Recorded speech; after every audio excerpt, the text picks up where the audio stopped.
저 도둑 아니에요. 쓰레기장에서 주운 거라고요. 정말이야? 조사하면 다 나와. 사흘째 아무것도 못 먹은 노숙자 청년은 항구 쓰레기장에서 낡은 가방 하나를 발견했습니다. 안에는 280만 원의 현금과 함께 25년 전 찍힌 필름이 들어 있었습니다. 필름 속 5살 남자아이의 손버릇은 가방을 발견한 29살 청년과 정확히 똑같았습니다. 그리고 25년 전 아들을 잃은 한 여인이 그 청년을 보는 순간 숨을 쉴 수가 없었습니다. 과연 이 청년의 정체는 무엇이며 25년 전 바다에선 무슨 일이 있었던 걸까요? 사연 시작 전 무료로 할 수 있는 구독과 좋아요를 눌러주시고 어디서 듣고 계신지 댓글 남겨주시면 그곳으로 행복과 행운이 가득히 다가가기를 바라겠습니다. 2월의 부산 북항은 찬바람이 뼛속까지 파고들었습니다. 정혜온 29. 그는 항만 하역장 컨테이너 그늘에 쭈그리고 앉아 주머니 속 빈 지갑만 만지작거리고 있었습니다. 사흘째 제대로 먹은 게 없었습니다. 허리 부상으로 해고된 후 갈 곳도 기댈 사람도 없었습니다. 밤이 되자 항구의 냉기는 더욱 매서워졌고 혜온은 주워온 비닐천을 몸에 감싸고 컨테이너 사이 좁은 공간에 몸을 웅크렸습니다. 잠이 들었는지 기절했는지 모를 시간이 흘렀습니다. 눈을 떴을 때 온몸이 얼어붙은 것처럼 굳어 있었고 일어서려 해도 다리에 힘이 들어가지 않았습니다. 정신이 흐릿했습니다. 이대로 죽는 건가? 그런 생각이 머릿속을 스쳤습니다. 하지만 죽기엔 너무 억울했습니다. 아직 자신이 누군지도 어디서 왔는지도 제대로 모르는데 이렇게 끝날 순 없었습니다. 혜온은 비틀거리며 일어나 항구를 떠돌았습니다. 식당 뒷문마다 찾아가 설거지라도 시켜달라고 사정했지만 돌아오는 건 차가운 거절뿐이었습니다. 여기 일손 안 모자라요. 다른 데 알아보세요. 여기도 어려워요. 미안해요. 1시간을 헤맸을까요? 혜온은 결국 항구 구석 쓰레기장에 주저앉았습니다. 배고픔보다 더 견디기 힘든 건 이 무력감이었습니다. 쓰레기 더미 사이로 찬바람이 불어왔고 혜온은 무심코 손을 뻗어 종이박스를 뒤적였습니다. 그때였습니다. 묵직한 무언가가 손에 걸렸습니다. 검은색 잠수복 가방이었습니다. 낡았지만 견고한 방수 소재로 만들어진 가방은 이 쓰레기장에 어울리지 않게 멀쩡했습니다. 혜온은 주변을 돌아보며 조심스럽게 지퍼를 열었습니다. 그 안에는 현금 뭉치가 들어 있었습니다. 10,000원권 지폐가 두툼하게 묶여 있었습니다. 손이 떨렸습니다. 대충 세어봐도 280만 원은 좋게 되어 보였습니다. 혜온의 머릿속이 하얗게 변했습니다. 이 돈이면 당장 따뜻한 곳에서 밥을 먹고 며칠은 버틸 수 있었습니다. 하지만 가방 안에는 돈만 있는 게 아니었습니다. 낡은 필름 한 롤이 작은 비닐 케이스에 담겨 있었습니다. 필름에는 작은 메모지가 붙어 있었습니다. 엄마가 보고 싶을 때마다 현상해 보렴. 손글씨였습니다. 떨리는 필체로 쓴 듯한 그 글씨에는 절절한 무언가가 담겨 있었습니다. 혜온은 가슴이 먹먹해졌습니다. 자신은 평생 엄마라는 존재를 몰랐습니다. 고아원에서 자랐고 누가 자신을 낳았는지 왜 버려졌는지 알지 못했습니다. 그런데 이 메모는 누군가에게는 엄마가 있었다는 걸 말해주고 있었습니다. 혜온은 가방을 더 뒤졌습니다. 구겨진 해상지도 조각 하나가 나왔습니다. 부산 앞바다 어딘가를 표시한 것 같았지만 정확히는 알 수 없었습니다. 잠수복 가방이라는 점이 이상했습니다. 불법 선박이나 밀수와 관련된 건 아닐까요? 불안감이 엄습했습니다. 하지만 동시에 이 가방이 누군가에게는 정말 소중한 물건일 거라는 생각도 들었습니다. 혜온은 긴 침묵 끝에 가방을 다시 닫았습니다. 배는 고팠지만 이 돈을 함부로 쓸 수는 없었습니다. 그는 비틀거리는 몸을 일으켜 세우고 가방을 들었습니다. 가장 가까운 파출소로 가기로 했습니다. 항구를 따라 걷는데 어디선가 낮은 목소리가 들려왔습니다. 이 새끼가 어딨어? 가방 찾아야 한다고. 컨테이너 쪽 다 뒤져봤는데 없어요.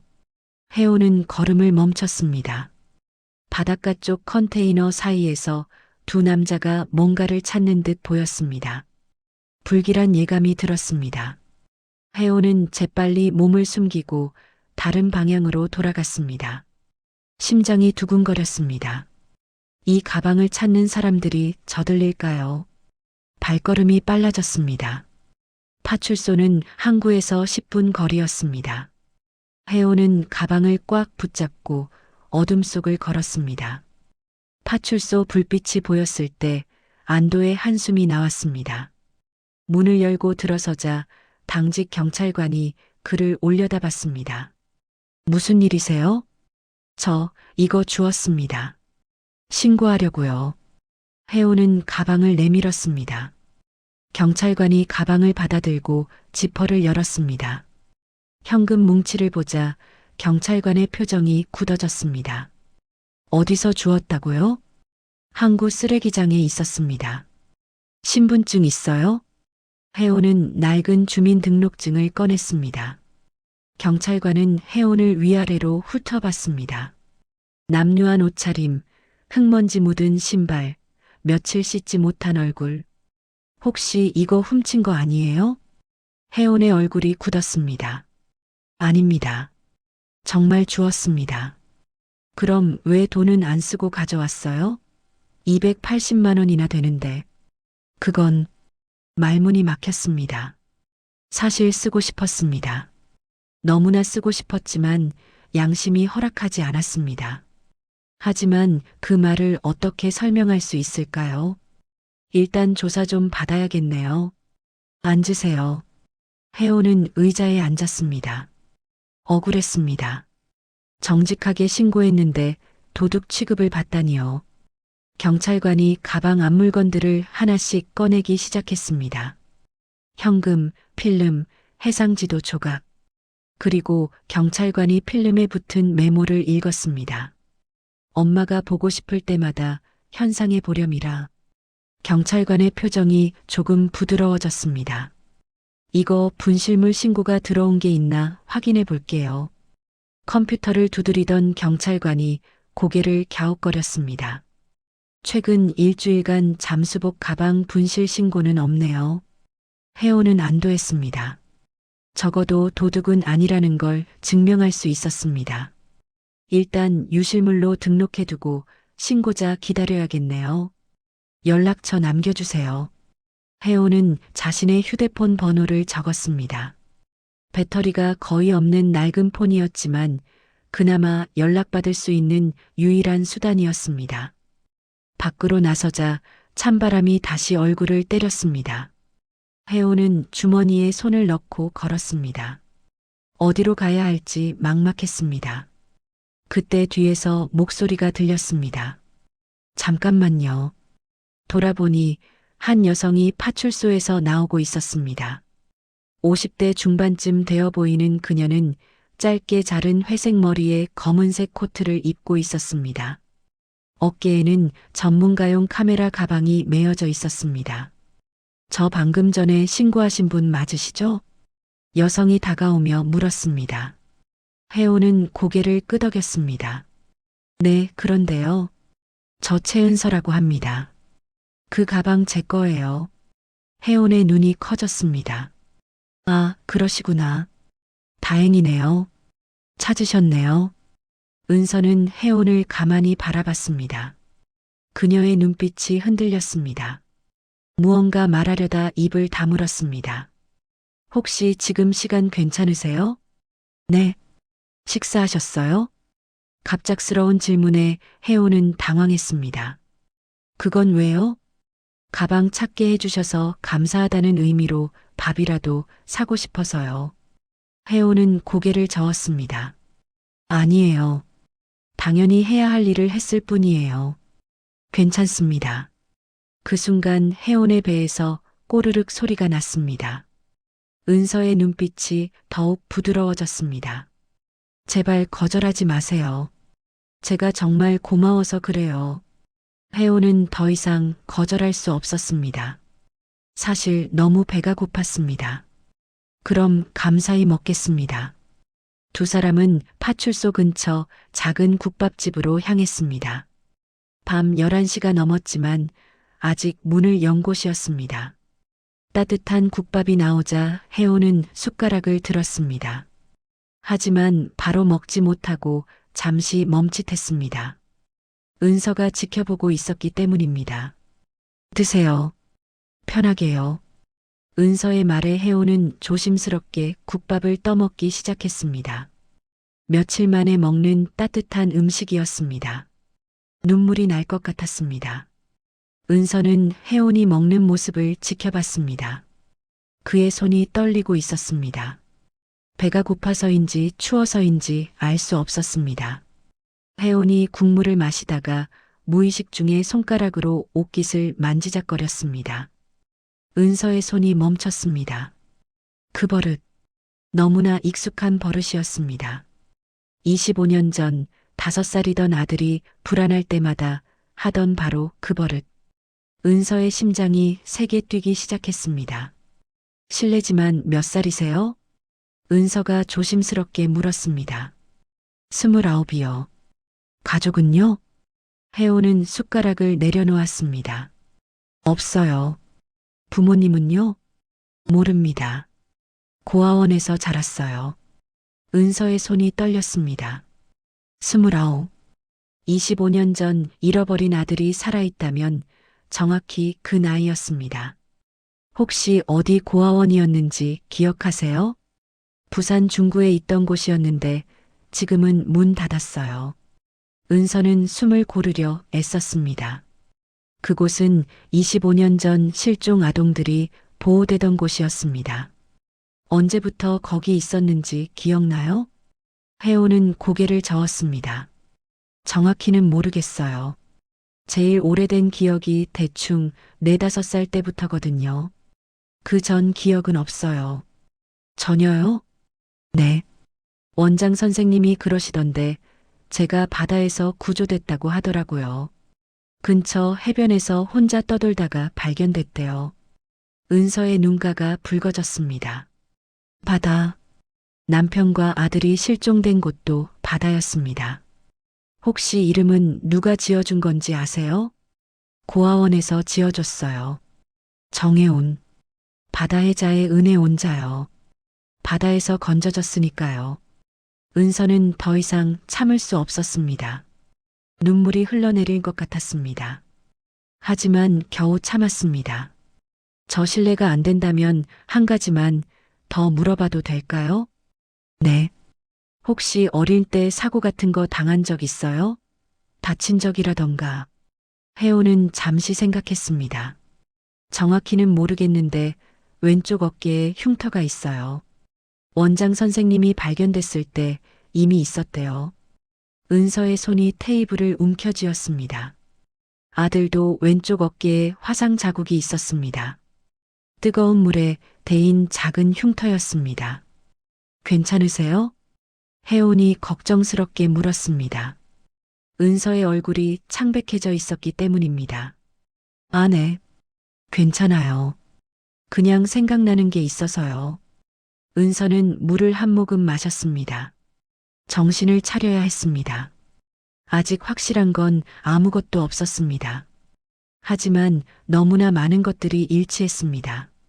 나이, 고아원, 바다, 흉터, 그리고 그 버릇. 저 혹시 그 가방에 있던 필름 말인데요. 은서가 조심스럽게 꺼냈습니다. 네. 그거 현상해보고 싶은데 같이 가주실 수 있을까요? 저요? 네. 당신이 찾아준 거잖아요. 같이 보면 좋을 것 같아서요. 혜원은 망설였습니다. 이 여자가 왜 자신에게 이렇게 관심을 보이는지 이해할 수 없었습니다. 하지만 거절할 이유도 없었습니다. 좋아요. 지금 갈 수 있어요? 지금요? 네. 제가 아는 24시간 현상소가 있거든요. 혜원은 고개를 끄덕였습니다. 어차피 갈 곳도 없었습니다. 두 사람은 식당을 나왔습니다. 은서의 차는 파출소 주차장에 있었습니다. 혜원이 조수석에 타려는데 은서가 물었습니다. 혹시 지금 머물 곳 있어요? 혜원은 대답하지 못했습니다. 없으시면 오늘 제 스튜디오에서 주무셔도 돼요. 소파 있어요. 아니, 그건 너무. 괜찮아요. 어차피 필름 현상하러 갈 거잖아요. 혜원은 더 이상 거절하기가 미안했습니다. 감사합니다. 차가 출발했습니다. 혜원은 창밖을 바라봤습니다. 이상한 하루였습니다. 죽을 것 같던 아침에서 따뜻한 밥을 먹고 차를 타고 있는 밤까지 은서는 운전하면서 힐끔힐끔 혜원을 쳐다봤습니다. 옆모습마저 아들과 닮았습니다. 코의 선, 귀의 모양, 목선까지. 혹시 자신이 너무 간절한 나머지 착각하는 건 아닐까요? 하지만 가슴 깊은 곳에서 무언가 확신하고 있었습니다. 이 청년이 자신의 아들일지도 모른다고. 차가 현상소 앞에 멈췄습니다. 작은 건물이었지만 환하게 불이 켜져 있었습니다. 두 사람은 차에서 내렸습니다. 그때였습니다. 길 건너편에 검은색 승합차 한 대가 정차해 있었습니다. 불을 끈 채로 혜원은 그 차가 묘하게 신경 쓰였습니다. 아까 항구에서 본 차와 비슷했습니다. 들어가요. 은서의 목소리에 혜원은 현상소 안으로 들어갔습니다. 하지만 뒤돌아보니 그 검은 승합차는 이미 사라지고 없었습니다. 현상소 안은 어두운 적색 조명으로 가득했습니다. 필름 현상을 위한 암실 특유의 분위기였습니다. 현상소 주인은 50대 중반의 남성으로 은서를 보자 반갑게 인사했습니다. 은서 감독님, 이 밤에 웬일이세요? 급한 필름이 있어서요. 지금 바로 현상 가능할까요? 물론이죠. 보여주세요. 은서는 가방에서 필름을 꺼냈습니다. 주인이 필름을 받아들고 자세히 살폈습니다. 오래된 필름이네요. 20년은 좋게 됐겠는데요. 25년 됐어요. 보관 상태가 좋았나 보네요. 현상 가능할 것 같습니다. 주인이 필름을 들고 암실로 들어갔습니다. 혜원과 은서는 대기실에 앉았습니다. 침묵이 흘렀습니다. 혜원은 불편했습니다. 이 여자가 왜 자신에게 이렇게까지 하는지 이해할 수 없었습니다. 저기요. 혜원이 조심스럽게 입을 열었습니다. 네. 왜 저한테 이렇게 잘해주시는 건가요? 은서는 한참을 말없이 혜원을 바라봤습니다. 당신이 가방을 신고해줘서 고마워서요. 그것뿐인가요? 은서의 손이 떨렸습니다. 25년 전에 제 아들을 잃었어요. 혜원의 얼굴이 굳었습니다. 바다에서요. 남편과 함께. 죄송합니다. 아니에요. 당신이 미안해할 일은 아니에요. 은서가 작은 미소를 지었습니다. 하지만 그 미소는 슬퍼 보였습니다. 그런데 당신을 보니까 아들 생각이 나서요. 살아있었다면 당신만 했을 거예요. 혜원은 아무 말도 할 수 없었습니다. 혹시 불편하게 했다면 미안해요. 아니에요. 이해합니다. 그때 현상소 주인이 나왔습니다. 다 됐습니다. 주인은 현상된 사진들을 테이블 위에 펼쳤습니다. 첫 번째 사진은 바다 위 낡은 화물선이었습니다. 두 번째는 잠수복을 입은 남성들이 배 위에서 장비를 점검하는 모습이었습니다. 은서가 사진을 보자마자 손으로 입을 막았습니다. 이 사람이 제 남편이에요. 사진 속 남성은 30대 중반쯤 되어 보였습니다. 건강한 체격에 환한 미소를 짓고 있었습니다. 세 번째 사진에는 젊은 여성과 어린 남자아이가 함께 찍혀 있었습니다. 여성은 아이를 안고 카메라를 향해 웃고 있었습니다. 이게 저예요. 그리고 우리 아들. 은서의 목소리가 떨렸습니다. 혜호는 사진 속 아이를 유심히 봤습니다. 5살쯤 되어 보이는 남자아이였습니다. 동그란 눈에 환한 미소를 짓고 있었습니다. 그런데 이상했습니다. 아이의 손가락이 옷깃을 만지고 있었습니다. 자신과 똑같은 버릇이었습니다. 마지막 사진은 바다를 바라보는 아이의 뒷모습이었습니다. 작은 손으로 배낭간을 잡고 서 있는 모습이었습니다. 은서는 사진을 보며 눈물을 흘렸습니다. 이게 마지막이었어요. 그날 이후로 둘 다 못 봤어요. 혜호는 가슴이 답답했습니다. 그런데 이상한 게 있습니다. 현상소 주인이 필름을 가리켰습니다. 이 필름 오래됐지만 최근에 누군가 만진 흔적이 있어요. 무슨 말이에요? 보관함에서 꺼낸 지 얼마 안 된 것 같아요. 먼지나 변색이 없거든요. 은서와 혜호는 서로를 바라봤습니다. 25년 동안 어디 있다가 최근에 꺼낸 거라는 말인가요? 그런 것 같습니다. 왜 갑자기 항구에 버려진 거죠? 혜원이 물었습니다. 아무도 대답할 수 없었습니다. 은서는 사진들을 조심스럽게 모았습니다. 25년 전 사고 기록을 찾아봐야겠어요. 어디서요? 해양경찰서요. 당시 수색 기록이 남아있을 거예요. 혜호는 망설였습니다. 제가 왜 따라가야 하나요? 혼자 하기 힘들어요. 부탁이에요. 은서의 눈빛이 간절했습니다. 혜호는 거절할 수 없었습니다. 알겠습니다. 두 사람은 현상소를 나왔습니다. 밖은 여전히 어두웠습니다. 새벽 1시쯤 되었습니다. 은서의 차로 걸어가는데 혜온이 뒤를 돌아봤습니다. 아까 본 검은 승합차가 또 보였습니다. 이번엔 확실했습니다. 저기요. 왜요? 저 차 이상하지 않아요? 은서도 돌아봤습니다. 하지만 이미 차는 사라지고 없었습니다. 무슨 차요? 아까 검은 승합차가 있었는데 은서의 표정이 굳었습니다. 혹시 우릴 따라오는 건가요? 모르겠어요. 하지만 항구에서도 봤거든요. 두 사람은 주변을 살폈습니다. 아무것도 보이지 않았습니다. 빨리 가요. 은서가 차 문을 열었습니다. 두 사람은 서둘러 차에 탔습니다. 은서가 시동을 걸었습니다. 어디로 가시는 거예요? 제 스튜디오요. 거기서 쉬다가 아침에 해경 가요. 차가 출발했습니다. 혜호는 백미러를 계속 확인했습니다. 따라오는 차는 없었습니다. 10분쯤 달렸을까요? 은서의 스튜디오에 도착했습니다. 바다가 보이는 작은 건물이었습니다. 2층 전체가 은서의 작업 공간이었습니다. 안으로 들어서자 한쪽 벽면에 바다 사진들이 가득 걸려 있었습니다. 여기서 작업하세요? 네. 해양 다큐멘터리 만들어요. 한쪽에는 편집 장비들이 있었고 다른 쪽에는 소파와 작은 침대가 있었습니다. 소파에서 주무세요. 담요 드릴게요. 은서가 담요를 가져왔습니다. 정말 감사합니다. 아니에요. 오늘 많이 힘들었죠? 혜호는 고개를 끄덕였습니다. 좀 쉬어요. 내일 아침에 해경 갈게요. 은서가 안쪽 방으로 들어갔습니다.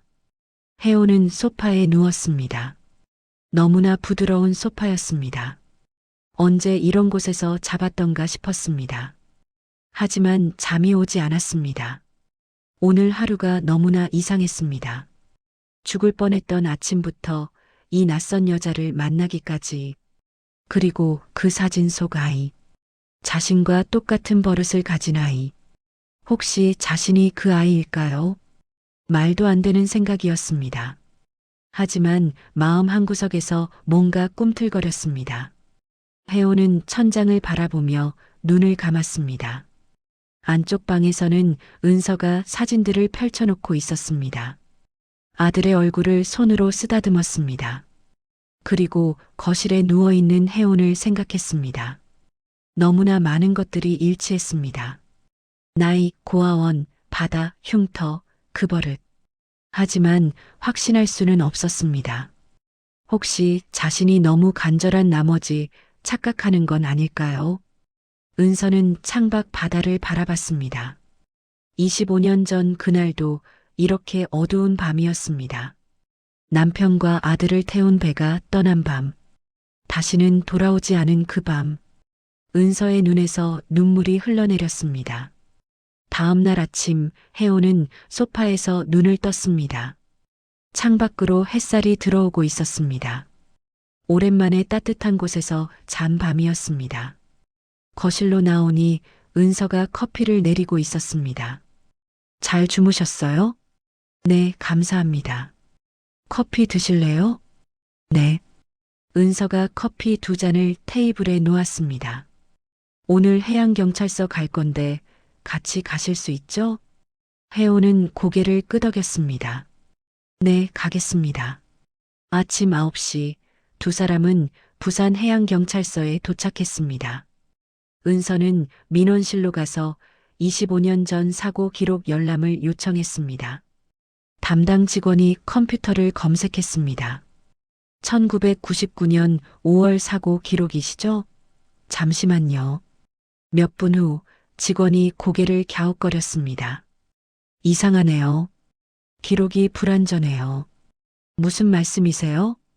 사고 보고서가 있긴 한데 일부 페이지가 누락됐어요. 은서의 표정이 굳었습니다. 어떻게 그럴 수가 있죠? 저도 처음 보는 경우예요.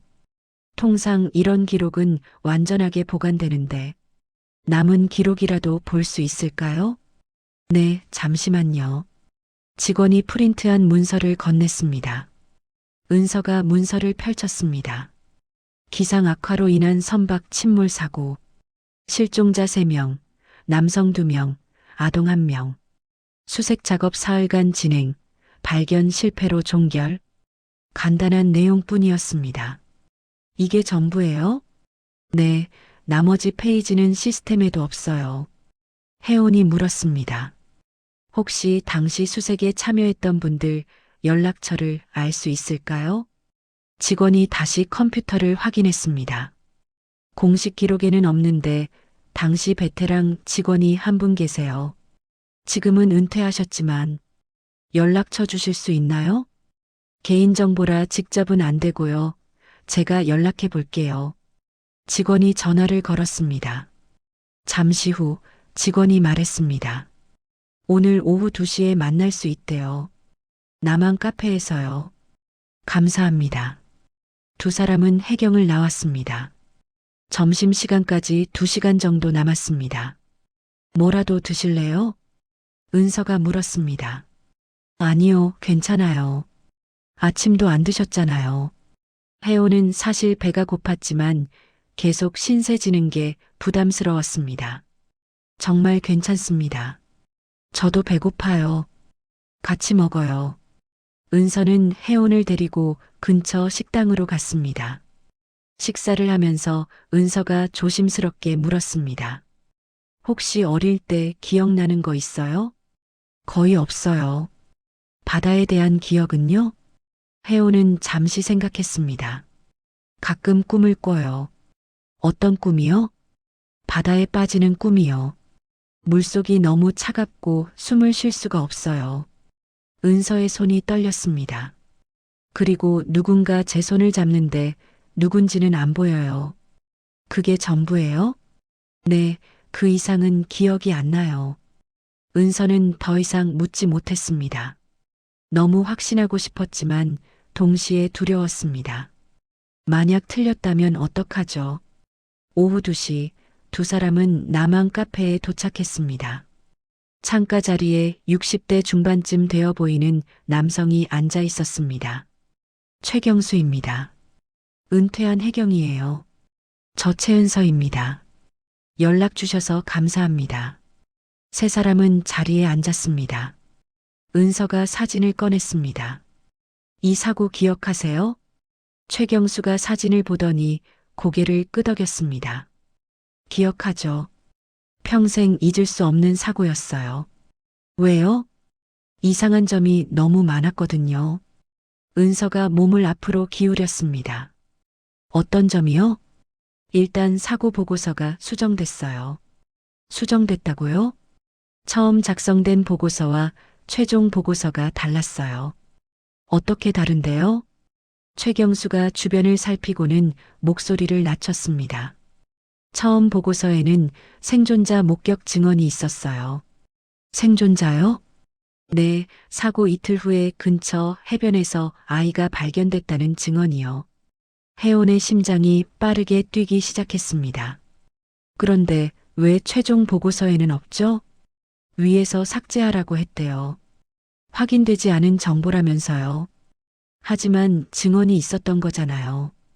그렇죠. 근데 그 증언자도 이상하게 사라졌어요. 사라졌다고요? 증언하고 며칠 후에 연락이 안 됐어요. 나중에 알고 보니 부산을 떠났더라고요. 은서는 숨을 고르려 애썼습니다. 혹시 그 아이에 대해 더 아는 거 있으세요? 당시 제가 직접 확인하러 갔었어요. 어디로요? 중구에 있던 고아원이요. 혜원이 반응했습니다. 그곳은 자신이 자란 곳이었습니다. 거기서 뭘 보셨어요? 4~5살 정도 되어 보이는 남자아이가 있었어요. 며칠 전에 입소했다고 하더라고요. 그 아이 이름은요? 이름이 없었어요. 발견됐을 때 아무것도 말하지 않았대요. 은서가 혜원을 바라봤습니다. 혜원도 은서를 바라봤습니다. 제가 그 아이를 보고 보고하려고 했는데요. 최경수가 말을 이었습니다. 상부에서 연락이 왔어요. 더 이상 조사하지 말라고요. 왜요? 이유는 말 안 해줬어요. 그냥 사건 종결하라고만 했어요. 누가 그런 지시를 했는데요? 그건 저도 몰라요. 하지만 분명히 누군가 이 사건을 덮으려 했어요. 은서의 눈에서 눈물이 흘렀습니다. 그럼 제 아들이 살아있었을 수도 있다는 거잖아요. 최경수가 고개를 숙였습니다. 죄송합니다. 제가 더 강하게 주장했어야 했는데, 혜원은 머리가 복잡했습니다. 자신이 정말 은서의 아들일까요? 혹시 당시 민간 잠수사들 연락처 아세요? 은서가 물었습니다. 한 분은 알아요. 지금도 부산에서 잠수 일하고 계세요. 연락처 주실 수 있나요? 최경수가 휴대폰을 꺼내 번호를 불러줬습니다. 은서가 메모했습니다. 정말 감사합니다. 도움이 됐으면 좋겠네요. 세 사람은 카페를 나왔습니다. 혜원과 은서는 차로 돌아왔습니다. 믿어지세요? 혜원이 물었습니다. 잘 모르겠어요.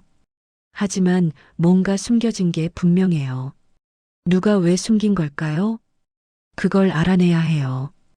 은서가 휴대폰을 꺼내 민간 잠수사에게 전화를 걸었습니다. 여보세요. 저 최은서라고 하는데요. 잠시 통화 후 은서가 말했습니다. 오늘 저녁 6시에 만날 수 있대요. 어디서요? 영도 쪽 작업장이래요. 시간이 남았습니다. 두 사람은 다시 스튜디오로 돌아왔습니다. 은서는 25년 전 자료들을 꺼냈습니다. 신문 기사, 사진, 수색 기록들, 모든 걸 다시 살펴봤습니다. 혜원도 함께 자료를 봤습니다. 신문 기사에는 간단한 내용만 있었습니다.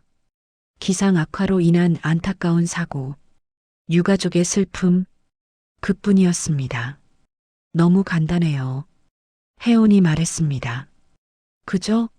마치 일부러 축소시킨 것 같아요. 그때 은서의 휴대폰이 울렸습니다. 모르는 번호였습니다. 여보세요? 전화 너머로 낮은 목소리가 들렸습니다. 더 이상 파고들지 마세요. 누구세요? 경고해요. 25년 전 일은 그냥 묻어두는 게 좋아요. 무슨 소리예요? 당신 누구예요? 전화가 끊겼습니다. 은서의 얼굴이 창백해졌습니다. 무슨 전화예요? 혜원이 물었습니다. 누군가 우리한테 경고했어요. 경고요? 더 이상 조사하지 말래요. 혜원은 소름이 돋았습니다. 어떻게 우리가 조사하는 걸 알죠? 모르겠어요. 두 사람은 서로를 바라봤습니다. 불안감이 엄습했습니다. 그래도 계속할 거예요? 혜원이 물었습니다. 은서는 망설이지 않고 대답했습니다. 당연하죠. 진실을 알아야 해요. 혜원도 고개를 끄덕였습니다. 자신이 누군지 알고 싶었습니다. 비록 두렵지만 이제 멈출 수 없었습니다. 저녁 6시 혜원과 은서는 영도의 낡은 작업장에 도착했습니다. 바다 냄새가 짙게 풍기는 곳이었습니다. 작업장 안에는 잠수 장비들이 가득했습니다. 한 남성이 장비를 정리하고 있었습니다. 50대 후반쯤 되어 보이는 그는 근육질 체격에 검게 그을린 피부를 가지고 있었습니다. 안녕하세요. 강민호입니다. 최은서입니다. 전화드렸던 사람이에요. 네, 기억해요. 25년 전 사고 말씀하셨죠? 네, 혹시 그날 일 기억하세요? 강민호의 표정이 어두워졌습니다. 어떻게 잊겠어요? 평생 잊을 수 없는 날이에요. 무슨 일이 있었나요? 강민호는 의자에 앉았습니다. 그날 저도 수색에 참여했어요. 민간 잠수사로요. 뭘 보셨어요? 처음엔 아무것도 못 찾았어요. 배도 침몰한 상태였고 시야도 나빴어요. 강민호가 잠시 말을 멈췄습니다. 그런데 이틀째 되던 날 이상한 걸 봤어요. 뭐요? 구조선 한 척이 사고 지점 근처에 있었어요. 해경 소속도 아니고 민간 선박도 아닌. 그게 뭐가 이상한데요? 그 배에서 누군가 물에 빠진 사람을 건져 올리는 걸 봤어요. 은서의 심장이 빠르게 뛰었습니다. 누구였어요? 멀어서 정확히는 못 봤는데 작은 몸집이었어요. 아이 같았어요. 아이요? 네, 분명히 아이였어요. 은서는 숨을 참았습니다. 그래서 어떻게 됐어요? 제가 그쪽으로 가려고 했는데 갑자기 배가 빠르게 떠나버렸어요. 신고는 안 하셨어요? 했죠. 바로 해경에 보고했어요. 그랬더니요. 이상하게 반응이 없었어요. 확인하겠다고만 하고 그 이후로 연락이 없었어요. 혜원이 물었습니다. 그 배 특징 기억나세요? 하얀색 소형 화물선이었어요. 선명은 못 봤지만 선체에 붉은 선이 그어져 있었어요. 은서가 가방에서 사진을 꺼냈습니다. 남편이 마지막으로 탔던 배 사진이었습니다. 이 배예요? 강민호가 사진을 보더니 고개를 저었습니다. 아니요, 이건 아니에요. 제가 본 건 더 작았어요. 혹시 그 배를 다시 본 적 있어요? 없어요. 그날 이후로 한 번도 못 봤어요. 은서는 실망했지만 포기하지 않았습니다. 그날 구조된 아이가 어디로 갔는지 아세요? 모르겠어요. 하지만 공식 기록엔 없을 거예요. 왜요? 누군가 의도적으로 숨긴 것 같았거든요. 혜원이 끼어들었습니다. 왜 그렇게 생각하세요? 제가 보고한 다음 날 누군가 저한테 찾아왔어요. 누구요? 정확히는 모르겠어요. 정부 관계자 같았는데 신분은 밝히지 않았어요. 뭐라고 했는데요? 본 것에 대해 다시는 말하지 말라고 했어요. 은서의 손이 떨렸습니다. 위협을 받으신 거예요? 직접적인 위협은 아니었지만 분위기가 그랬어요. 그래서요? 무서웠어요. 그래서 입 다물고 있었죠. 강민호가 고개를 숙였습니다. 죄송해요. 용기가 없었어요. 은서가 그의 손을 잡았습니다. 아니에요. 이렇게라도 말씀해 주셔서 감사해요. 정말 도움이 되길 바래요. 세 사람은 작업장을 나왔습니다. 밖은 어두워지고 있었습니다. 이제 어디로 가죠? 혜원이 물었습니다. 고아원이요. 지금요? 문 닫았다고 하지 않았어요? 건물은 남아있을 거예요. 기록이 남아있을지 몰라요.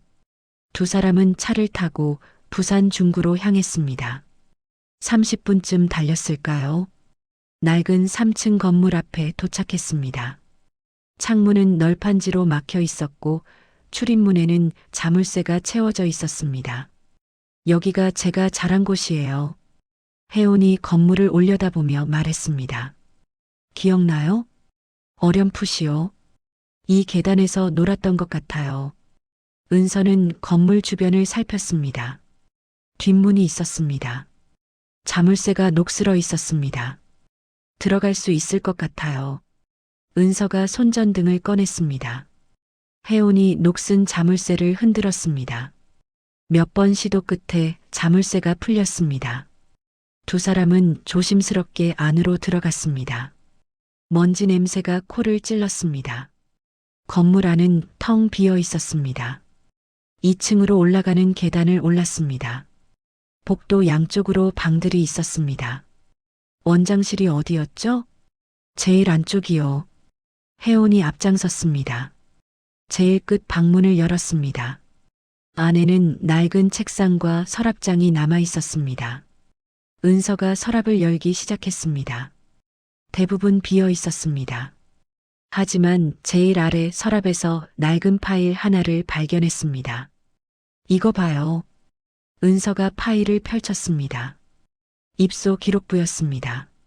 1990년대 후반부터 2000년대 초반까지의 기록이었습니다. 은서가 1999년 페이지를 찾았습니다. 5월 부분을 보는 순간 손이 멈췄습니다. 여기 있어요. 뭐가요? 1999년 5월 12일 입소, 이름 미상, 추정 나이 4, 5살, 발견 장소 해운대 해변. 혜원이 그 기록을 봤습니다. 날짜가 사고 이틀 후였습니다. 저일까요? 비고란 보세요. 비고란에는 작은 글씨로 이렇게 적혀 있었습니다. 좌측 어깨 화상 흉터, 말을 하지 않음, 외상 후 스트레스로 추정. 은서의 눈에서 눈물이 흘렀습니다. 당신 어깨 흉터 왼쪽이라고 했죠? 네. 보여줄 수 있어요? 혜원은 망설이다가 재킷을 벗었습니다. 셔츠 왼쪽 어깨 부분을 내렸습니다. 어깨에는 손바닥만 한 흉터가 있었습니다. 오래된 화상 자국이었습니다. 은서는 그 흉터를 보자 주저앉았습니다. 우리 아들도 똑같은 자리에 화상 흉터가 있었어요. 그게 저라는 증거는 아니잖아요. 하지만 너무 많은 게 일치해요. 혜원도 혼란스러웠습니다. 정말 자신이 은서의 아들일까요? 더 찾아봐요. 은서가 다른 서랍들을 뒤졌습니다. 제일 위 서랍 뒤편에서 작은 봉투가 나왔습니다. 봉투 안에는 작은 금속 팔찌가 들어 있었습니다. 아이용 팔찌였습니다. 안쪽에 글씨가 새겨져 있었습니다. 준우에게 엄마 아빠가. 은서가 팔찌를 보자 비명을 질렀습니다. 이게 우리 아들 거예요. 제가 직접 만들어준 거예요. 확실해요? 100%요. 이 글씨체도 제 거예요. 혜원은 팔찌를 봤습니다. 이상하게 익숙한 느낌이 들었습니다. 준우요? 네, 우리 아들 이름이 준우였어요. 최준우. 혜원의 머릿속이 하얗게 변했습니다. 그럼 제가 정말. 그때 아래층에서 소리가 들렸습니다. 문 여는 소리였습니다. 두 사람은 숨을 죽였습니다. 발소리가 계단을 올라오고 있었습니다. 여러 명이었습니다. 어디 있어? 낮은 목소리가 들렸습니다. 2층 같은데. 혜원과 은서는 서로를 바라봤습니다. 방에는 창문이 하나 있었습니다. 하지만 2층이라 뛰어내리기엔 위험했습니다. 발소리가 복도에 가까워졌습니다. 은서가 혜원의 손을 잡았습니다. 창문으로 나가요. 위험해요. 다른 방법이 없어요. 혜원이 창문을 열었습니다. 밖을 보니 옆 건물 옥상이 가까웠습니다. 1미터 정도 떨어져 있었습니다. 뛰어넘을 수 있을 것 같아요. 제가 먼저 갈게요. 혜원이 창틀에 올라섰습니다. 심호흡을 하고 뛰었습니다. 옆 건물 옥상에 착지했습니다.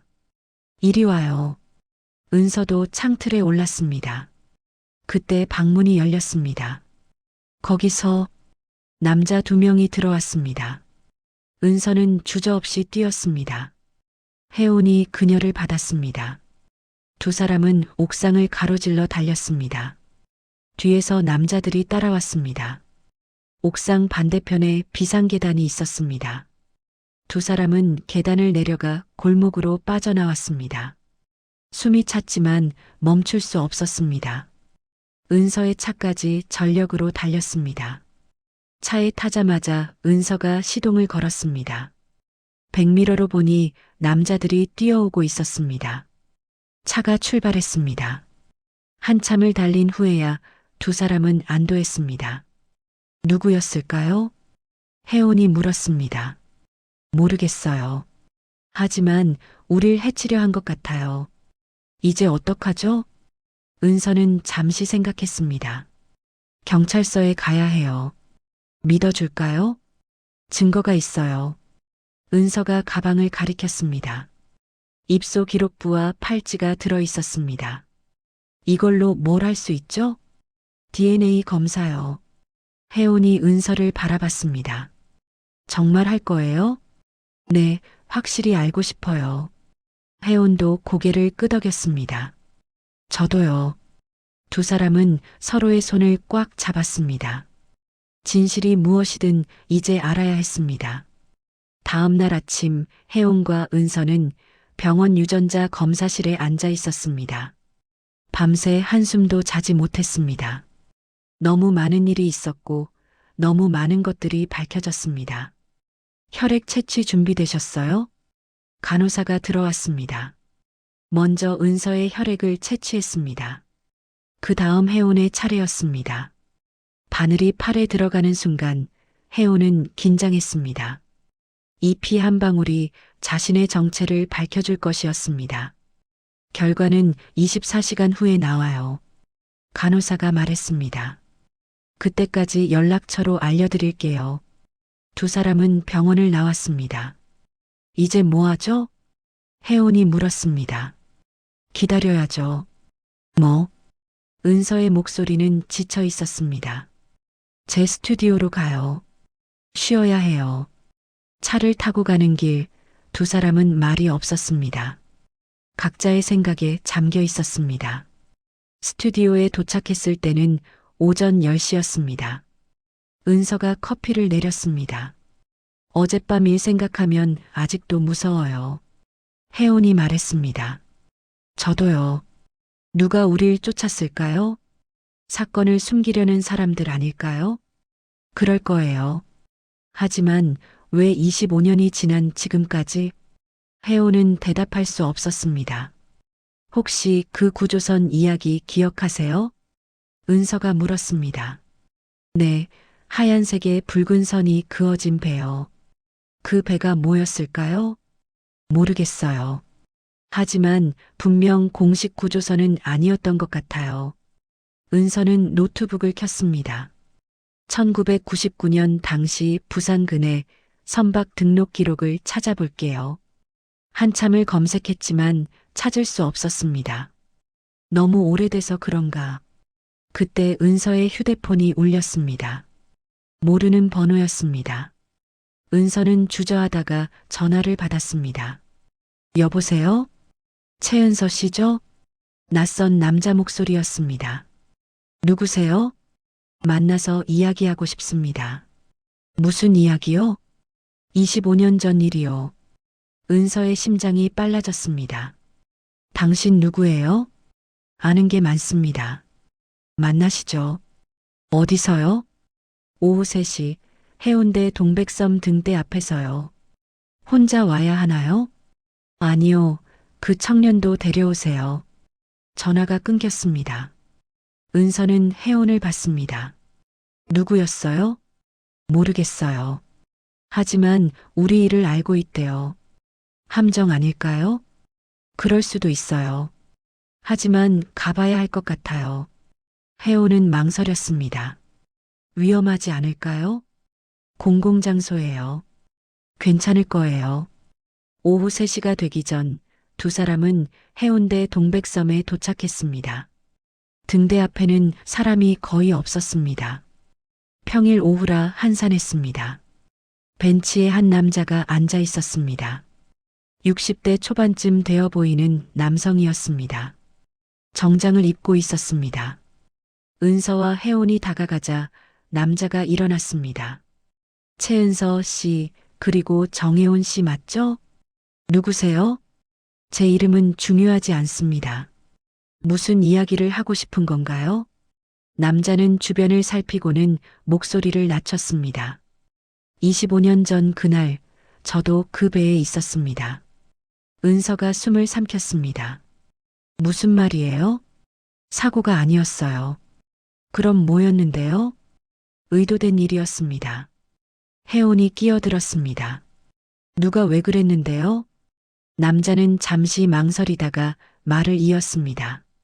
최은서 씨 남편 최진혁 씨가 뭘 알아냈습니다. 뭐요? 불법 해저 투기 사실을요. 은서의 얼굴이 창백해졌습니다. 무슨 소리예요? 당시 한 건설회사가 해저에 산업 폐기물을 불법 투기하고 있었어요.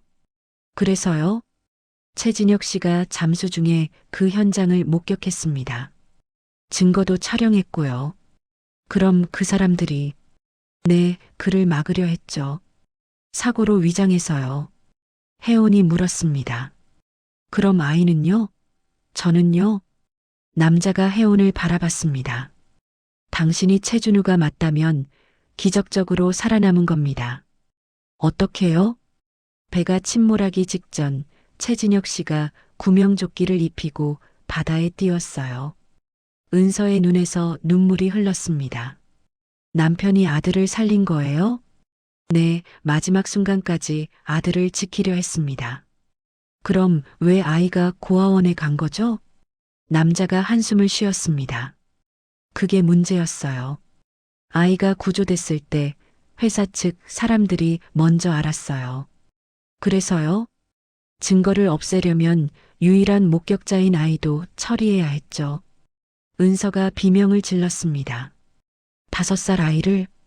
하지만 실무자가 차마 그러지 못했어요. 대신 아이를 고아원에 맡겼죠. 이름도 없이요? 신원을 알 수 없게 하려고요. 혜원은 충격에 말을 잇지 못했습니다. 그럼 제가 정말 DNA 검사 결과가 나오면 확실히 알 수 있겠죠. 남자가 가방에서 봉투를 꺼냈습니다. 이게 뭐예요? 당시 최진혁 씨가 촬영한 사진들이에요. 은서가 봉투를 열었습니다.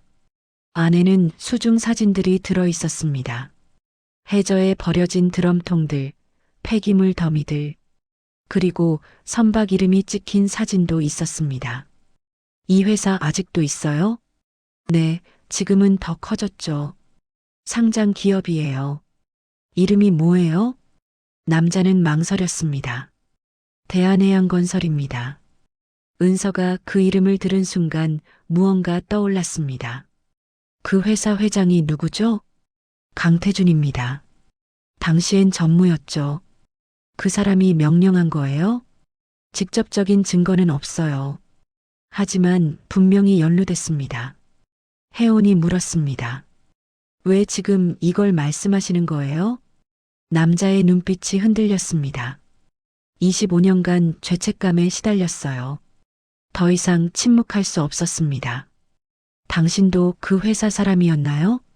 과거엔요. 지금은 아니에요. 그럼 왜 진작 말하지 않으셨어요? 두려웠어요. 그들은 막강합니다. 은서가 사진들을 꽉 쥐었습니다. 이걸로 뭘 할 수 있죠? 경찰에 신고하세요. 하지만 조심하세요. 왜요? 그들은 여전히 권력이 있어요. 당신들을 막으려 할 겁니다. 이미 막으려 했잖아요. 더 심해질 거예요. 남자가 일어났습니다. 더 이상은 도와줄 수 없어요. 제 가족도 지켜야 하니까요. 연락처라도 남겨주세요. 안 됩니다. 이게 마지막입니다. 남자는 재빨리 자리를 떴습니다. 은서와 혜원은 남은 채로 벤치에 앉았습니다. 믿을 수 있을까요? 혜원이 물었습니다. 사진은 진짜 같아요. 그럼 정말 제가... 은서가 혜원의 손을 잡았습니다. 내일이면 알 수 있어요. 두려워요. 저도요. 두 사람은 바다를 바라봤습니다. 파도가 밀려왔다 밀려갔습니다. 25년 전 이 바다 어딘가에서 무슨 일이 있었던 걸까요? 엄마. 혜원이 작게 중얼거렸습니다. 은서가 돌아봤습니다. 뭐라고요? 아니에요. 그냥 그 단어가 낯설어서요. 은서의 눈에 또 눈물이 맺혔습니다. 만약 결과가 맞게 나오면 불러줄 거예요? 혜원은 대답하지 못했습니다. 29년을 혼자 살았습니다. 엄마라는 존재를 몰랐습니다. 하지만 지난 며칠 동안 은서와 함께하면서 뭔가 채워지는 느낌이었습니다. 잘 모르겠어요. 혜원이 솔직하게 말했습니다. 괜찮아요. 천천히 생각해요. 두 사람은 한참을 바다를 바라봤습니다. 해가 서쪽으로 기울고 있었습니다. 내일이면 모든 게 밝혀질 것이었습니다. 진실이 무엇이든 이제 받아들여야 했습니다. 가요. 은서가 일어났습니다. 오늘은 푹 쉬어요. 내일을 위해서. 두 사람은 스튜디오로 돌아왔습니다. 저녁을 먹고 각자의 공간에서 쉬었습니다. 하지만 잠은 오지 않았습니다. 혜원은 소파에 누워 천장을 바라봤습니다. 만약 자신이 정말 최준우라면, 만약 은서가 정말 자신의 엄마라면 인생이 완전히 바뀔 것이었습니다. 은서는 방에서 오래된 사진 앨범을 펼쳤습니다. 아들의 어린 시절 사진들, 돌잔치, 유치원, 가족여행, 모든 순간이 그리웠습니다. 준우야. 은서가 사진을 쓰다듬으며 중얼거렸습니다. 정말 내가 돌아온 걸까? 밤이 깊어갔습니다. 내일이면 모든 것이 밝혀질 것이었습니다. 진실이 그들을 기다리고 있었습니다. 다음 날 오후 2시 병원에서 전화가 왔습니다. DNA 검사 결과가 나왔습니다. 오셔서 확인하시겠어요? 은서의 손이 떨렸습니다. 지금 갈게요. 전화를 끊고 은서는 혜원을 봤습니다. 결과 나왔대요. 혜원도 긴장한 표정이었습니다. 가야죠. 두 사람은 차를 타고 병원으로 향했습니다. 가는 내내 아무도 말하지 않았습니다. 각자의 마음은 복잡했습니다. 병원에 도착했습니다. 유전자 검사실 상담실로 안내받았습니다. 의사가 봉투를 들고 있었습니다. 앉으세요. 두 사람은 나란히 앉았습니다. 의사가 봉투를 열었습니다. 결과를 말씀드리기 전에 한 가지 여쭤볼게요. 네. 두 분은 어떤 관계를 확인하고 싶으셨죠? 모자 관계요. 의사가 고개를 끄덕였습니다. 검사 결과 두 분의 DNA는 99.9% 일치합니다. 은서의 눈에서 눈물이 쏟아졌습니다. 이건 생물학적 모자 관계를 의미합니다. 혜원은 숨이 멎는 것 같았습니다. 확실한 거예요? 네, 의심의 여지가 없습니다. 은서는 혜원을 봤습니다. 혜원도 은서를 봤습니다. 25년 만에 재회였습니다. 은서가 손을 뻗었습니다. 혜원은 망설였습니다. 하지만 천천히 손을 내밀었습니다. 두 사람의 손이 맞닿았습니다. 준우야. 은서가 떨리는 목소리로 말했습니다. 혜원은 대답할 수 없었습니다. 감정이 복잡했습니다. 기쁨, 혼란, 두려움이 뒤섞였습니다. 천천히 받아들여도 돼요. 의사가 부드럽게 말했습니다. 이런 경우 심리 상담이 필요할 수 있어요. 은서가 고개를 끄덕였습니다. 감사합니다. 두 사람은 병원을 나왔습니다. 주차장에서 한참을 서 있었습니다. 믿기지 않아요. 혜원이 먼저 입을 열었습니다. 저도요. 제가 정말 당신의 아들이에요. 은서가 확실하게 말했습니다. 제 아들 준우예요. 혜호는 그 이름이 낯설었습니다. 29년간 정혜원으로 살았습니다. 저 아직 준비가 안 된 것 같아요. 괜찮아요. 시간을 가져요. 그때 은서의 휴대폰이 울렸습니다. 모르는 번호였습니다. 여보세요? 최은서 씨 경고했잖아요. 어제 협박 전화를 한 바로 그 목소리였습니다. 당신 누구예요? 더 이상 파고들지 말라고 했죠. 이미 다 알았어요. 25년 전 일을요. 전화 너머로 침묵이 흘렀습니다. 그래서 어쩔 건데요? 경찰에 신고할 거예요. 그러면 당신과 그 청년이 위험해질 텐데요. 은서의 얼굴이 굳었습니다. 위협하는 거예요? 경고예요. 마지막 경고. 전화가 끊겼습니다. 혜원이 물었습니다. 누구였어요? 대한해양건설 쪽 같아요. 어떻게 할 거예요? 은서는 잠시 생각했습니다. 경찰에 가야 해요. 위험하다고 했잖아요. 그래도 가야 해요. 이대로 묻을 순 없어요. 혜원은 불안했습니다. 하지만 은서의 결심은 확고했습니다. 하지만 증거가 있어요? 어제 받은 사진들이요. 그것만으로 충분할까요? 일단 가봐요. 두 사람은 경찰서로 향했습니다. 부산 중부경찰서였습니다. 민원실로 들어가 상황을 설명했습니다. 담당 형사가 나왔습니다. 40대 중반쯤 되어 보이는 남성이었습니다. 이름이 어떻게 되세요? 최은서입니다. 무슨 일로 오셨죠? 은서가 25년 전 사고 이야기를 시작했습니다. 형사는 진지하게 들었습니다. 증거가 있나요? 은서가 사진들을 꺼냈습니다. 형사가 사진들을 봤습니다. 이게 언제 찍힌 건데요? 1999년이요. 25년 전이라. 형사의 표정이 난처해졌습니다. 공소시효가 지나지 않았나요? 은서의 얼굴이 창백해졌습니다. 뭐라고요? 환경범죄 공소시효가 7년에서 10년이거든요. 그럼 이제 처벌할 수 없다는 거예요? 직접적인 형사 처벌은 어려울 것 같아요. 혜원이 끼어들었습니다. 하지만 사람이 죽었어요. 그건 다른 문제죠. 어떻게 다른데요? 살인이라면 공소시효가 25년이었어요. 2015년까지는요. 그럼요. 아슬아슬하네요. 정확한 사고 날짜가 언제죠? 1999년 5월 10일이요. 형사가 계산했습니다. 2024년 5월이면 시효가 끝났네요. 은서는 주저앉을 것 같았습니다. 그럼 아무것도 할 수 없다는 거예요? 형사 처벌은 어렵지만 민사는 가능해요. 민사요? 손해배상 청구요. 그리고 언론에 제보할 수도 있고요. 은서는 생각했습니다. 언론이요? 네, 대한해양건설이 상장 기업이잖아요. 이런 사실이 알려지면 타격이 클 거예요. 혜원이 물었습니다. 하지만 증거가 충분한가요?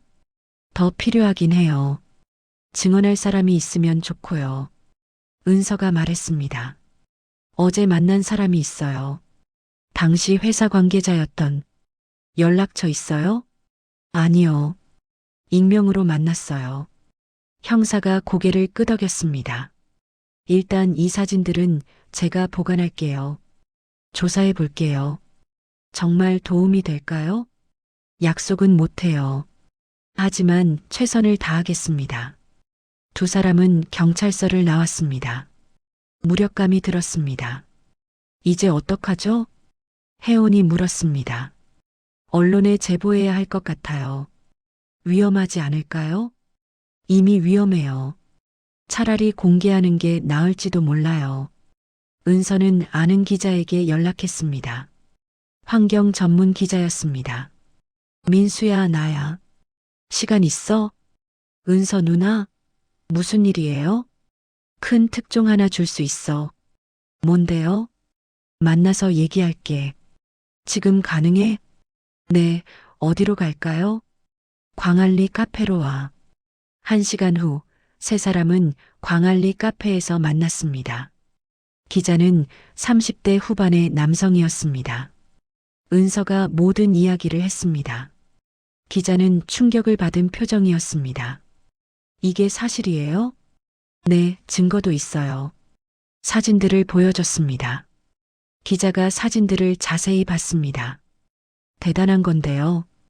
이거 보도하면 대한해양건설 주가 폭락할 거예요. 그게 목적은 아니에요. 알아요.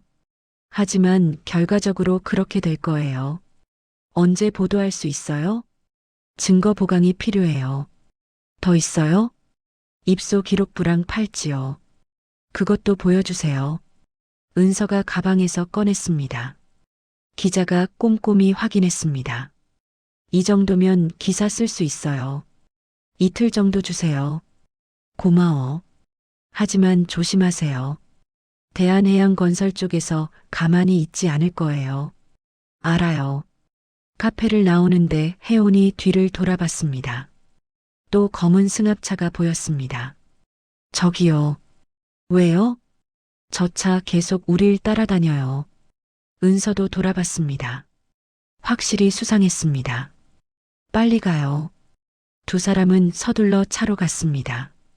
시동을 걸고 출발했습니다. 백미러를 보니 검은 승합차가 따라오고 있었습니다. 진짜 따라오네요. 은서가 속도를 높였습니다. 하지만 승합차도 따라왔습니다. 어떡해요? 혜원이 불안해했습니다. 사람 많은 곳으로 가야 해요. 은서는 해운대 쪽으로 차를 몰았습니다. 사람들이 많은 해변가였습니다. 차를 세우고 재빨리 내렸습니다. 승합차도 멈췄습니다. 2명의 남자가 내렸습니다. 저 사람들이에요. 혜원이 말했습니다. 은서는 혜원의 손을 잡고 해변으로 뛰었습니다. 사람들 사이로 빠져나갔습니다. 남자들이 뒤쫓아왔습니다. 하지만 사람이 많아 쉽지 않았습니다. 은서와 혜원은 골목으로 빠졌습니다. 숨을 고르며 뒤를 봤습니다. 남자들이 보이지 않았습니다.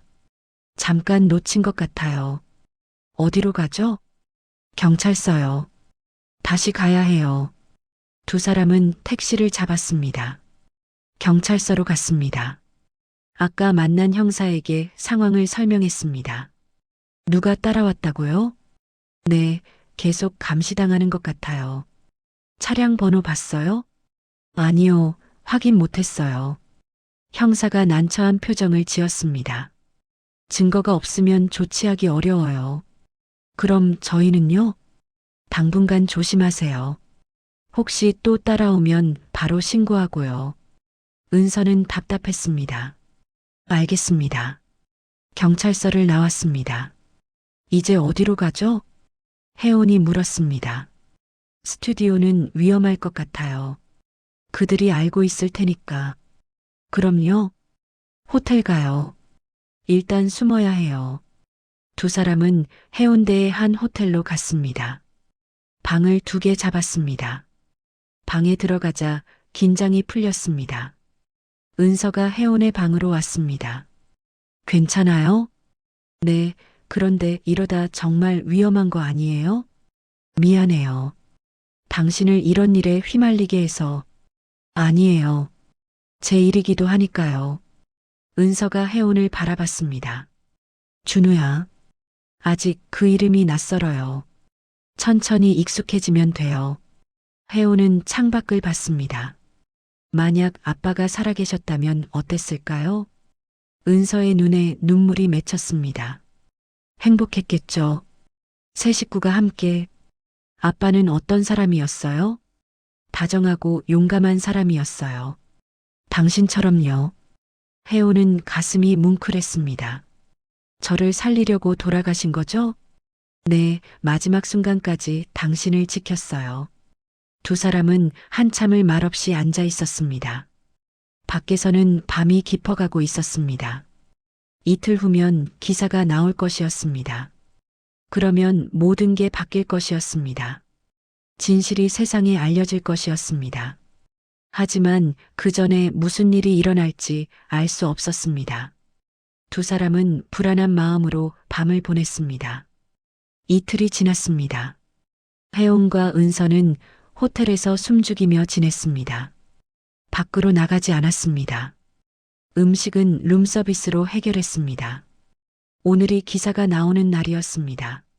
아침 6시 은서의 휴대폰이 울렸습니다. 기자 친구였습니다. 은서 누나 기사 나갔어요. 지금요? 네, 온라인판에 먼저 올렸어요. 확인해 보세요. 은서는 서둘러 포털 사이트를 열었습니다. 메인 화면에 기사가 떠 있었습니다. 대한해양건설 25년 전 불법 투기 의혹. 사고 은폐 정황도. 은서는 기사를 읽기 시작했습니다. 25년 전 사건이 상세히 나와 있었습니다. 불법 해저 투기, 사고 은폐, 실종된 가족, 그리고 기적적으로 살아남은 아이의 이야기. 혜원의 방문을 두드렸습니다. 나왔어요. 기사가요. 혜원도 기사를 봤습니다. 와, 정말 자세하네요. 이제 시작이에요. 두 사람은 뉴스를 켰습니다. 아침 뉴스에서도 이 이야기가 나왔습니다. 대한해양건설 주가가 개장 전부터 하한가 예상입니다. 앵커가 말했습니다.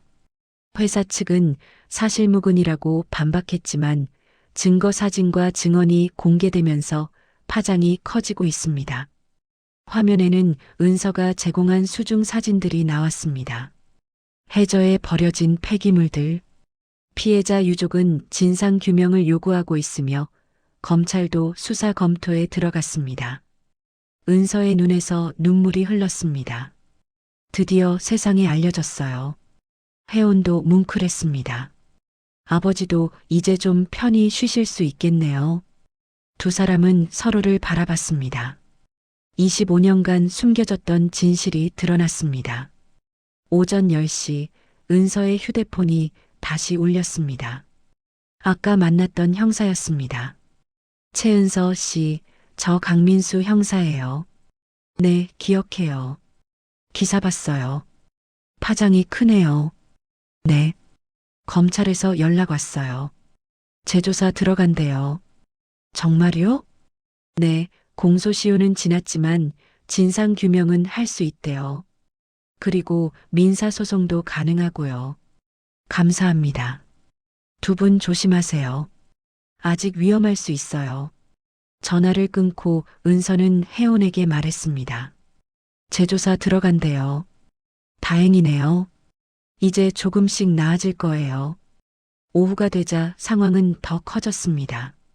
대한해양건설 주가는 하한가로 폭락했습니다. 회사 앞에는 취재진이 몰렸습니다. 강태준 회장은 긴급 기자회견을 열었습니다. 25년 전 일은 저와 무관합니다. 하지만 기자들의 질문은 거셌습니다. 당시 전무로 재직 중이셨는데 몰랐다는 게 말이 됩니까? 지시하신 거 아닙니까? 강태준은 답변을 회피했습니다. 법적 대응하겠습니다. 그렇게 말하고 자리를 떴습니다. 혜원과 은서는 뉴스를 보며 복잡한 심경이었습니다. 저 사람 때문에 아버지가. 혜원이 중얼거렸습니다. 법이 심판할 거예요. 저녁이 되자 은서의 휴대폰이 또 울렸습니다.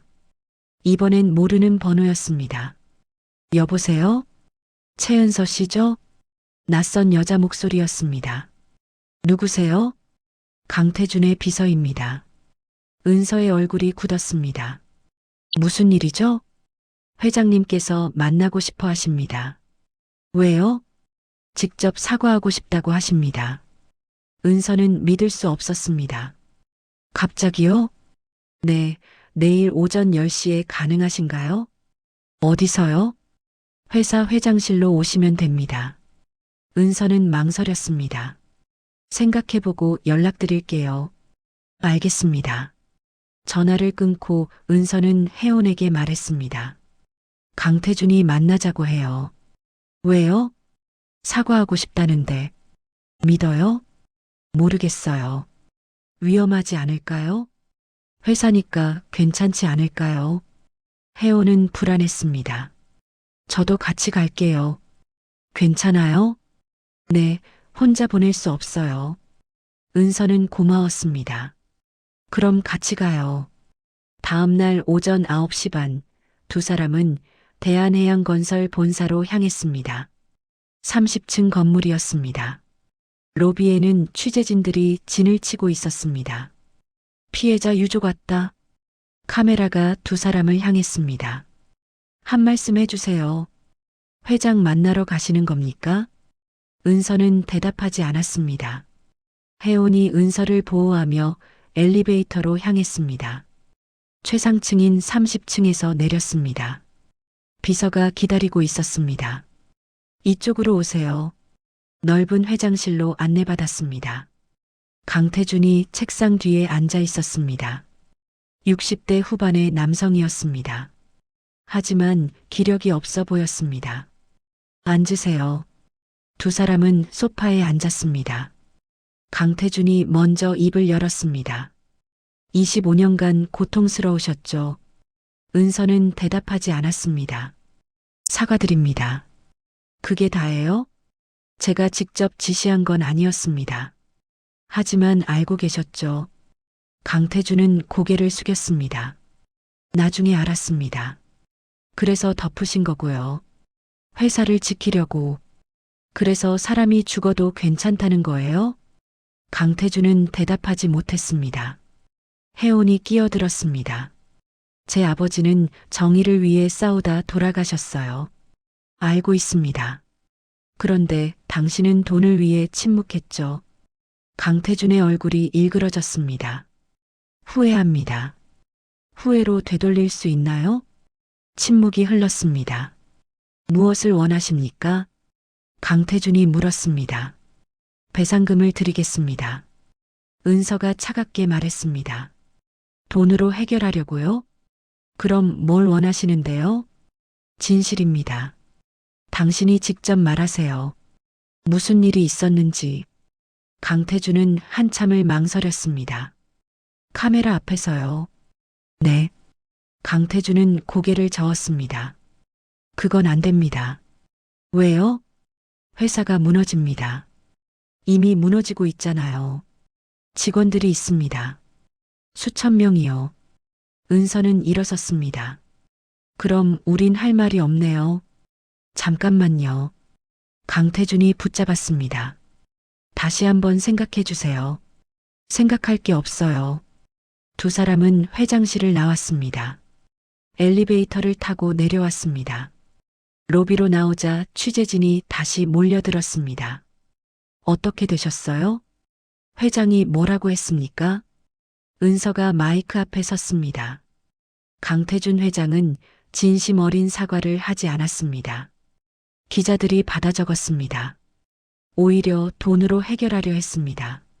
얼마를 제시했습니까? 말씀드릴 수 없지만 저희는 거절했습니다. 왜 거절하셨습니까? 돈이 아니라 진실을 원하기 때문입니다. 혜원이 옆에서 거들었습니다. 제 아버지는 정의를 위해 싸우다 돌아가셨습니다. 저희는 그 뜻을 이어가겠습니다. 카메라 플래시가 터졌습니다. 두 사람은 건물을 나왔습니다. 차에 타자 은서가 한숨을 쉬었습니다. 잘한 걸까요? 잘하셨어요. 돈을 받았으면 편했을 텐데. 하지만 아버지가 원하시는 게 아니잖아요. 은서는 혜원을 봤습니다. 당신 정말 아버지 닮았어요. 혜원도 미소 지었습니다. 그런가요? 네, 정의롭고 용감해요. 두 사람은 해운대 해변으로 갔습니다. 파도가 밀려왔다 밀려갔습니다. 이제 어떻게 할 거예요? 혜원이 물었습니다. 살아야죠. 우리 각자의 삶을요. 각자요? 은서가 혜원의 손을 잡았습니다. 당신은 29년간 정혜원으로 살았어요. 네. 그게 당신의 정체성이에요. 하지만 저 최준우잖아요. 혈연은 그래요. 하지만 당신이 누구인지는 당신이 정하는 거예요. 혜호는 가슴이 뭉클했습니다. 전 어떻게 해야 할지 모르겠어요. 천천히 생각해요. 준우로 살 수도 있고 혜원으로 살 수도 있어요. 둘 다는요? 은서가 웃었습니다. 그것도 괜찮죠. 당신은요? 이제 뭐 하실 거예요? 다큐멘터리 만들 거예요. 우리 이야기를요. 정말요? 네, 세상에 알려야 해요. 같은 일이 반복되지 않도록. 혜호는 고개를 끄덕였습니다. 저도 도울게요. 고마워요. 두 사람은 한참을 바다를 바라봤습니다. 해가 서쪽으로 기울고 있었습니다. 엄마. 혜온이 조심스럽게 불렀습니다. 은서가 돌아봤습니다. 눈물이 흘렀습니다. 내 아들. 두 사람은 포옹했습니다. 25년 만에 진짜 포옹이었습니다. 파도 소리만 들렸습니다. 3달 후, 은서의 다큐멘터리가 공개됐습니다. 제목은 바다가 기억하는 이야기였습니다. 영화제에서 상을 받았습니다. 대한해양건설은 결국 회생 절차에 들어갔습니다. 강태준은 검찰 조사를 받고 있었습니다. 혜호는 대학에 입학했습니다. 환경공학과였습니다. 아버지의 뜻을 이어가기 위해서였습니다. 은서는 새로운 프로젝트를 시작했습니다. 해양환경 보호 다큐멘터리였습니다. 두 사람은 일주일에 한 번씩 만났습니다. 때로는 식사를 하고 때로는 그냥 바다를 보러 갔습니다. 관계는 천천히 쌓여갔습니다. 25년의 공백을 서두르지 않고 채워갔습니다.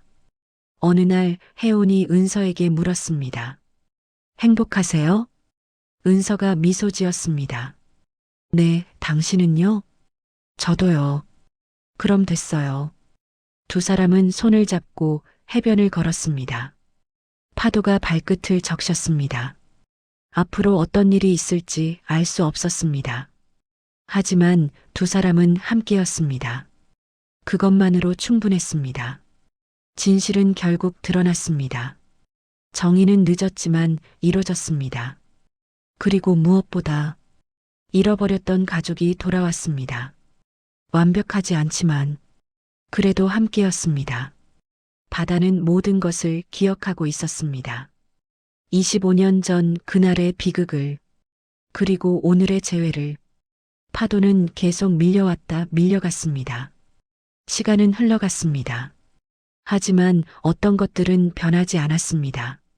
엄마의 사랑, 아들의 용기, 그리고 진실을 향한 의지. 해가 수평선 너머로 지고 있었습니다.